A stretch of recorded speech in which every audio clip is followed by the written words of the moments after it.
আসসালামু আলাইকুম everyone, welcome back to my channel. আজ অনেক দিন পর আমি আবার ইউটিউবে ভিডিও দেওয়া শুরু করেছি, আপলোড করা শুরু করেছি। আমি আজ দেখাবো একটি ডিম দিয়ে কিভাবে সকালের নাস্তা তৈরি করা যায়।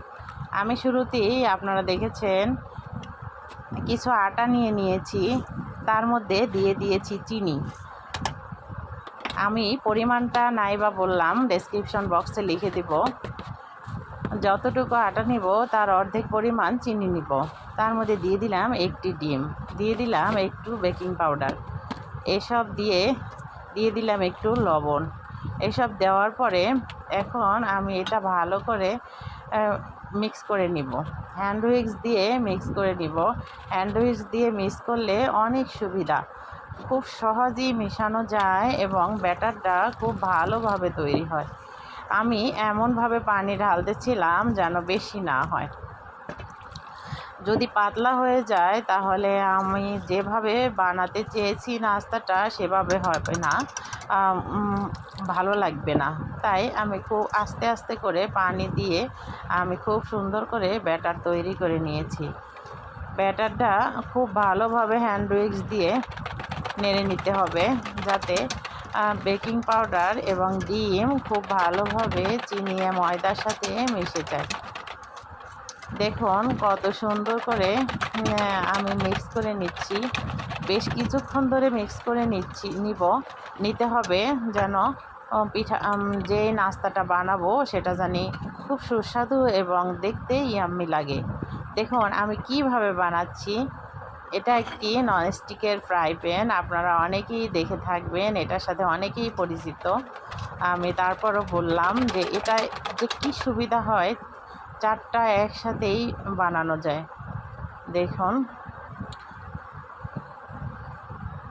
আমি তেল দিয়ে দিলাম, একটার ভিতরে একটু তেল বেশি পড়েছে তাই আমি ব্রাশ দিয়ে তেলটা উঠিয়ে নিয়েছি।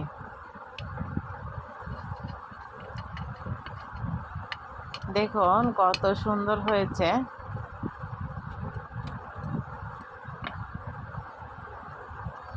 এবার তেল তো গরম হয়ে গেছে, এবার ব্যাটার দেওয়ার পালা।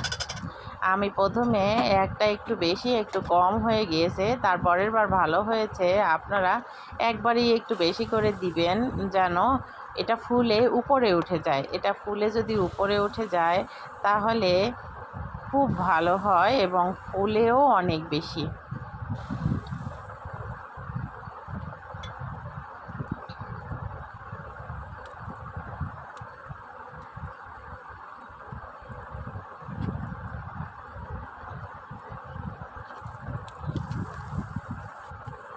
দেখুন এটা হয়ে গেছে, কিন্তু আমি এটা উল্টিয়ে দেওয়ার জন্য একটি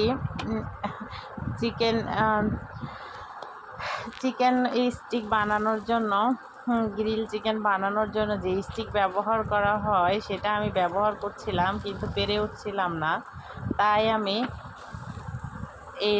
এই চামচটা দিয়েই খুব ভালো করে উল্টিয়ে দিতে পেরেছি। এই যে দেখুন কত সুন্দরভাবে ফুলে উঠেছে এবং দেখতে কতটা ইয়াম্মি লাগছে।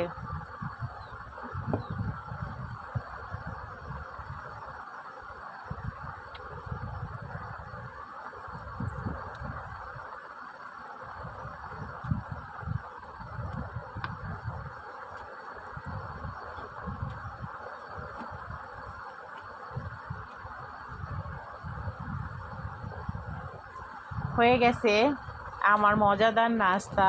বাসায় যদি কিছু না থাকে, বাচ্চাদের নাস্তা বানিয়ে দিতে হয়, তখন একটি ডিম থাকলেও এভাবে নাস্তা বানানো যায়। একটি ডিম কিছু ময়দা দিয়ে এভাবে খুব সুন্দর করে নাস্তা বানানো যায় এবং বাচ্চারা অনেক খুশি হয়। সবাই ভালো থাকবেন, সুস্থ থাকবেন। আমার চ্যানেলটি যদি আপনাদের ভালো লেগে থাকে তাহলে লাইক, কমেন্ট, শেয়ার করে আমাকে সামনের দিকে এগিয়ে যাওয়ার জন্য সহযোগিতা করবেন।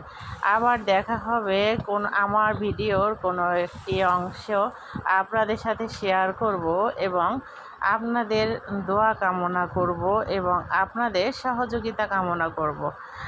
ইউটিউবে ভিডিও আপলোড করতে আপনাদের সহযোগিতা এবং সহানুভূতি আমার বিশেষ কাম্য, শুধু আমার নয়, সবার।